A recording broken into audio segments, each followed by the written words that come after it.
Menguak 9 strategi stoik yang efektif dalam menangani konflik antar manusia. Selamat datang, teman-teman, dalam petualangan intelektual kita kali ini.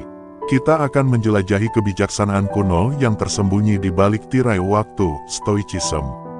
Tumbuh di jantung Yunani klasik, filosofi ini telah menjadi nafas bagi banyak generasi, memberikan kita pandangan mendalam tentang cara menghadapi tantangan sehari-hari. Tapi tunggu, bukan hanya itu. Di tengah lautan hubungan manusia yang kompleks, prinsip-prinsip stoik tidak hanya memberi kita alat untuk bertahan, tetapi untuk berkembang. Dari konflik keluarga hingga dinamika kerja tim, kita akan merambah 9 strategi stoik yang akan merubah cara Anda melihat dan menyelesaikan masalah dengan orang-orang di sekitar Anda. Jadi, bersiaplah untuk membenamkan diri dalam harta karun pikiran kuno yang akan membimbing kita menuju kehidupan yang lebih bijaksana dan penuh makna. Berikut ini adalah 9 strategi stoik yang dapat membantu Anda menyelesaikan masalah dengan orang-orang di sekitar Anda. Nomor 1. Penerimaan terhadap hal yang tidak dapat diubah. Konsep penerimaan terhadap hal yang tidak dapat diubah dalam stoikisme mengajarkan kita untuk membedakan antara apa yang dapat kita kontrol dan apa yang tidak. Mari kita berikan contoh konkret untuk memperjelas konsep ini dalam konteks konflik dengan orang lain. Bayangkan Anda memiliki rencana untuk mengadakan piknik akhir pekan dengan teman-teman Anda.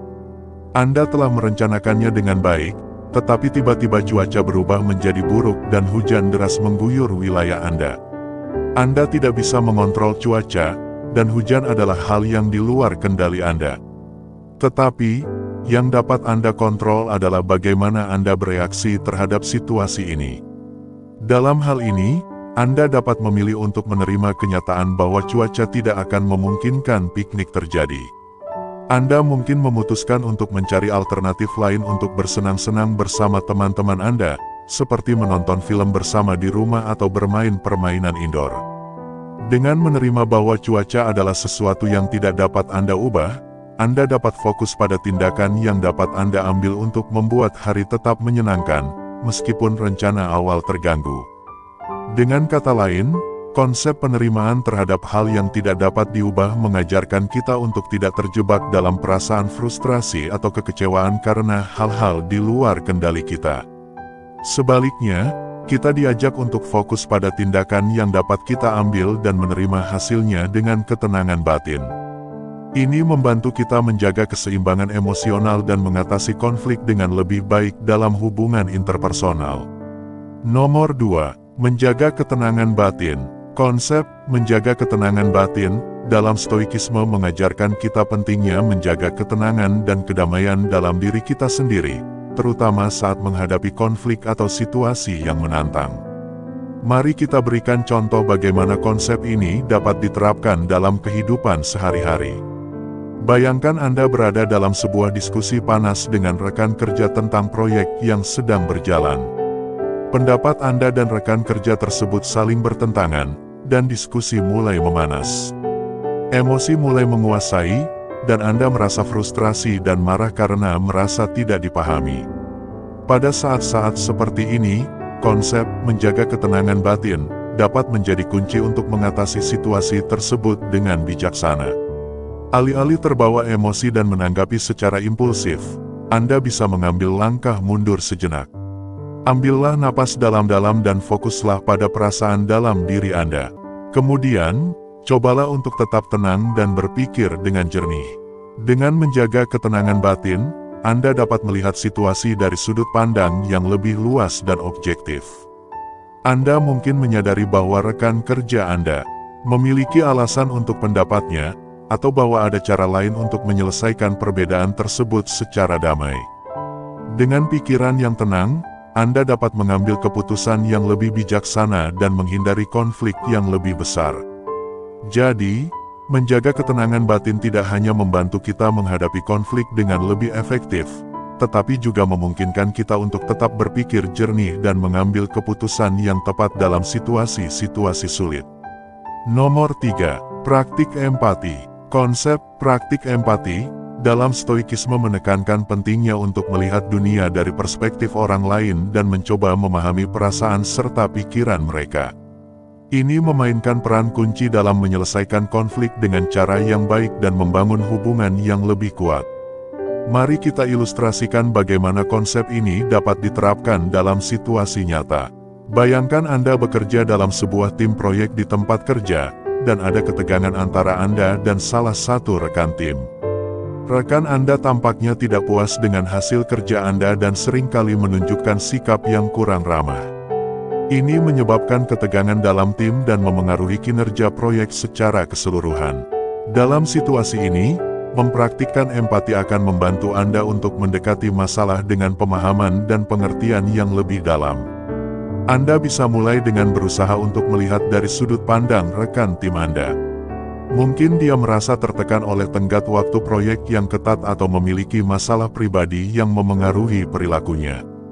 Dengan memahami perasaan dan pikiran rekan tim Anda dapat mengambil langkah-langkah yang lebih bijaksana dalam menyelesaikan konflik.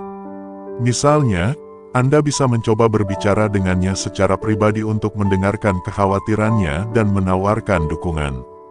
Atau, Anda bisa mencari solusi bersama yang memenuhi kebutuhan dan kepentingan keduanya.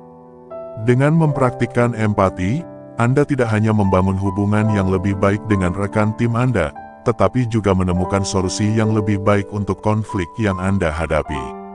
Ini mencerminkan esensi dari prinsip-prinsip stoik yang menekankan pentingnya pengertian dan penghargaan terhadap orang lain dalam hubungan interpersonal.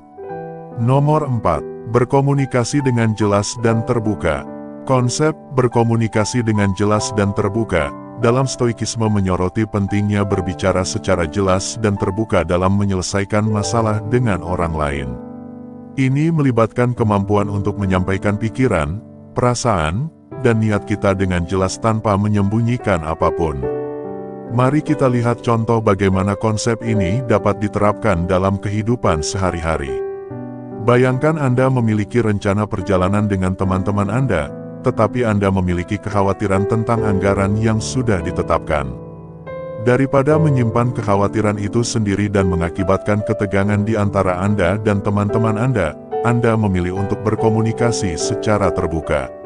Anda mengatur waktu untuk pertemuan dan dengan tulus menyampaikan kekhawatiran Anda tentang anggaran perjalanan. Dengan berbicara secara jelas dan terbuka, Anda memberikan kesempatan bagi teman-teman Anda untuk memahami perspektif Anda. Mereka juga memiliki kesempatan untuk menyampaikan pandangan mereka dan bersama-sama mencari solusi yang memuaskan bagi semua orang. Ini mencegah terjadinya misinterpretasi dan konflik yang tidak perlu, sementara membangun fondasi yang kuat untuk pemahaman yang lebih baik di antara Anda dan teman-teman Anda. Jadi, berkomunikasi dengan jelas dan terbuka tidak hanya membantu kita menyelesaikan masalah dengan lebih efektif, tetapi juga memperkuat hubungan kita dengan orang lain. Ini menggambarkan esensi dari prinsip-prinsip stoik yang mengajarkan kita untuk berinteraksi dengan integritas dan kejujuran dalam hubungan interpersonal. Nomor 5. Mengendalikan emosi. Konsep mengendalikan emosi dalam stoikisme menekankan pentingnya untuk tidak terhanyut oleh emosi negatif, terutama saat menghadapi konflik dengan orang lain. Ini melibatkan kemampuan untuk tetap tenang dan rasional, bahkan ketika kita dihadapkan pada situasi yang sulit atau menantang. Mari kita lihat contoh bagaimana konsep ini dapat diterapkan dalam kehidupan sehari-hari. Misalkan Anda bekerja dalam tim proyek dan ada perbedaan pendapat yang muncul antara Anda dan anggota tim lainnya. Salah satu anggota tim mengkritik pekerjaan Anda dengan cara yang tidak proporsional, dan Anda merasa tersinggung dan marah oleh kritik tersebut. Dalam situasi ini, mengendalikan emosi Anda akan memungkinkan Anda untuk merespons dengan lebih tepat dan efektif. Alih-alih menyerang balik dengan emosi yang sama atau menunjukkan kemarahan, Anda memilih untuk menahan diri dan tetap tenang. Anda menyadari bahwa merespon dengan emosi negatif hanya akan memperburuk situasi dan tidak akan membawa hasil yang baik. Sebagai gantinya, Anda memilih untuk merespons dengan tenang dan rasional. Anda mendengarkan kritik dengan hati terbuka, mencari pemahaman lebih lanjut tentang kekhawatiran anggota tim, dan menanggapi secara bijaksana dengan mengajukan pertanyaan atau memberikan penjelasan yang diperlukan. Dengan cara ini, Anda dapat menyelesaikan konflik dengan lebih baik dan mempertahankan hubungan yang baik dengan anggota tim Anda. Jadi, mengendalikan emosi tidak hanya membantu kita mengatasi konflik dengan lebih efektif, tetapi juga memungkinkan kita untuk merespons situasi dengan bijaksana dan memelihara hubungan yang positif dengan orang lain. Ini mencerminkan esensi dari prinsip-prinsip Stoik yang mengajarkan kita untuk tidak terhanyut oleh emosi negatif, tetapi tetap tenang dan rasional dalam menghadapi tantangan hidup. Nomor 6. Berpikir secara rasional. Konsep berpikir secara rasional dalam Stoikisme adalah tentang menggunakan akal budi dan logika sebagai panduan dalam menghadapi konflik atau situasi sulit. Ini mengajarkan kita untuk tidak terjebak dalam pengaruh emosi yang bisa mengaburkan pemikiran rasional kita atau prasangka yang mungkin mempengaruhi keputusan kita. Ketika kita dihadapkan pada konflik, emosi seringkali bisa menguasai diri kita, membuat kita sulit untuk memikirkan situasi dengan jernih dan objektif. Misalnya, dalam situasi konflik di tempat kerja, kemarahan atau kekesalan kita terhadap rekan kerja bisa membuat kita sulit untuk melihat masalah dari sudut pandang yang lebih luas atau mencari solusi yang memuaskan bagi semua pihak. Namun, dengan berpikir secara rasional, kita dapat menahan diri dari dipengaruhi oleh emosi negatif tersebut. Kita dapat mengevaluasi situasi dengan lebih objektif, mempertimbangkan bukti dan logika yang ada, dan mencari solusi yang paling masuk akal untuk mengatasi konflik tersebut. Ini memungkinkan kita untuk membuat keputusan yang lebih bijaksana dan terencana. Dengan demikian, berpikir secara rasional membantu kita untuk menghindari keputusan yang didorong oleh emosi atau prasangka, yang mungkin tidak menghasilkan hasil yang optimal dalam menyelesaikan konflik. Sebaliknya, kita dapat mengambil langkah-langkah yang lebih tepat dan efektif dalam menghadapi tantangan, memungkinkan kita untuk mempertahankan ketenangan batin dan membangun hubungan yang lebih positif dengan orang lain. Nomor 7. Menjaga fokus pada solusi. Konsep menjaga fokus pada solusi dalam Stoikisme menekankan pentingnya untuk tidak terjebak dalam mengeluh atau menyalahkan orang lain saat menghadapi masalah atau konflik.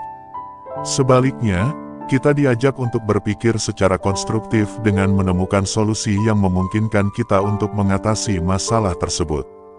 Ketika kita terjebak dalam mengeluh atau menyalahkan orang lain, kita cenderung membuang energi dan waktu kita tanpa menghasilkan solusi yang efektif. Misalnya, dalam sebuah tim proyek, jika kita hanya fokus pada menyalahkan anggota tim lainnya atas kesalahan yang terjadi, hal itu tidak akan membantu kita menyelesaikan masalah atau mencapai tujuan proyek. Sebaliknya, dengan menjaga fokus pada solusi, kita dapat memusatkan energi dan perhatian kita pada langkah-langkah yang dapat kita ambil untuk memperbaiki situasi atau mengatasi masalah yang dihadapi. Misalnya, dalam kasus konflik di tim proyek, kita dapat memulai diskusi yang konstruktif untuk mencari tahu akar masalah, merumuskan rencana tindakan yang jelas, dan bekerja sama dengan anggota tim lainnya untuk mencapai solusi yang memuaskan bagi semua pihak. Dengan menjaga fokus pada solusi, kita dapat mengubah perspektif kita dari sekadar melihat masalah menjadi mencari peluang untuk pertumbuhan dan perbaikan. Ini memungkinkan kita untuk mengatasi konflik dengan lebih efektif, membangun hubungan yang lebih positif dengan orang lain, dan mencapai kesuksesan yang lebih besar dalam kehidupan.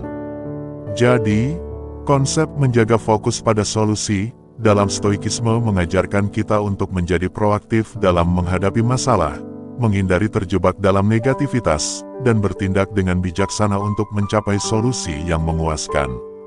Nomor 8. Memaafkan dan melupakan. Konsep memaafkan dan melupakan dalam Stoikisme menekankan pentingnya untuk melepaskan dendam dan kesalahan masa lalu ketika menghadapi konflik. Ini mengajarkan kita untuk tidak terus-menerus terikat oleh emosi negatif seperti dendam atau kebencian terhadap orang lain, tetapi untuk memaafkan dan melupakan kesalahan yang telah terjadi. Ketika kita terus-menerus membawa dendam atau kesalahan masa lalu, itu hanya akan merugikan diri kita sendiri. Kita menjadi terjebak dalam siklus negatif yang menghambat pertumbuhan pribadi dan hubungan antar pribadi yang sehat. Sebaliknya, dengan memaafkan dan melupakan, kita membebaskan diri kita dari beban emosional yang membebani kita dan memungkinkan kita untuk memulai kembali dengan pikiran yang jernih dan hati yang ringan. Memaafkan tidak berarti bahwa kita menyetujui atau melupakan apa yang telah terjadi. Ini juga bukan tentang melepaskan tanggung jawab atau menegaskan bahwa tindakan yang salah tidak memiliki konsekuensi.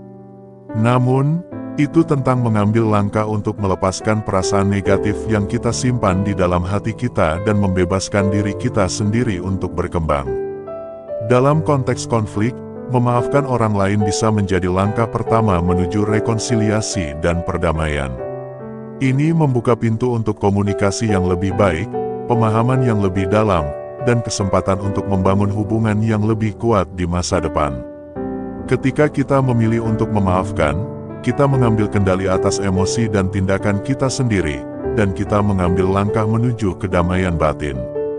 Jadi, memaafkan dan melupakan dalam konteks stoikisme adalah tentang melepaskan beban emosional yang membebani kita dan memungkinkan kita untuk hidup dengan kedamaian batin. Ini adalah langkah penting dalam menjaga kesehatan mental dan hubungan yang positif dengan orang lain. Nomor 9. Menghargai keterbatasan manusia. Konsep menghargai keterbatasan manusia dalam stoikisme mengajarkan kita untuk mengakui bahwa kita semua memiliki kelemahan dan kesalahan, dan itu adalah bagian alami dari kemanusiaan. Ini mengajarkan kita untuk memperlakukan orang lain dengan pengertian, kasih sayang, dan penerimaan, bahkan ketika mereka membuat kesalahan atau melakukan tindakan yang menyakitkan. Ketika kita menghargai keterbatasan manusia, kita tidak menempatkan harapan yang tidak realistis pada diri sendiri atau orang lain. Sebaliknya, kita memahami bahwa kesalahan adalah bagian dari proses pembelajaran dan pertumbuhan, dan kita menerima bahwa tidak ada yang sempurna. Ini membantu kita untuk bersikap lebih sabar dan pengertian terhadap diri sendiri dan orang lain. Dalam hubungan interpersonal, menghargai keterbatasan manusia memungkinkan kita untuk memperlakukan orang lain dengan lebih empati dan pengertian. Daripada langsung menyalahkan atau menghakimi orang lain atas kesalahan yang mereka buat, kita mengambil pendekatan yang lebih penuh kasih dan bersedia membantu mereka belajar dari pengalaman tersebut. Selain itu, menghargai keterbatasan manusia juga membantu kita untuk menjaga hubungan yang sehat dan harmonis dengan orang lain. Ketika kita memahami bahwa setiap orang memiliki kelemahan dan kesalahan, kita lebih cenderung untuk memaafkan, melupakan, dan melanjutkan, daripada terjebak dalam dendam atau ketidaksetujuan yang tidak perlu. Dengan demikian, konsep ini mengajarkan kita untuk memperlakukan orang lain dengan pengertian dan kasih sayang, mengakui bahwa keterbatasan manusia adalah bagian alami dari kehidupan, dan bahwa kita semua memiliki kesempatan untuk tumbuh dan belajar dari pengalaman kita. Ini adalah aspek penting dalam membangun hubungan yang kokoh dan bermakna dengan orang lain, serta dalam menciptakan kedamaian batin dalam diri kita sendiri. Dengan menerapkan prinsip-prinsip stoikisme ini, Anda dapat mengatasi konflik dengan lebih efektif dan membangun hubungan yang lebih sehat dengan orang-orang di sekitar Anda. Ingatlah bahwa kebijaksanaan dan kesabaran adalah kunci dalam menyelesaikan masalah dengan orang lain, dan stoikisme dapat menjadi panduan yang berharga dalam perjalanan ini.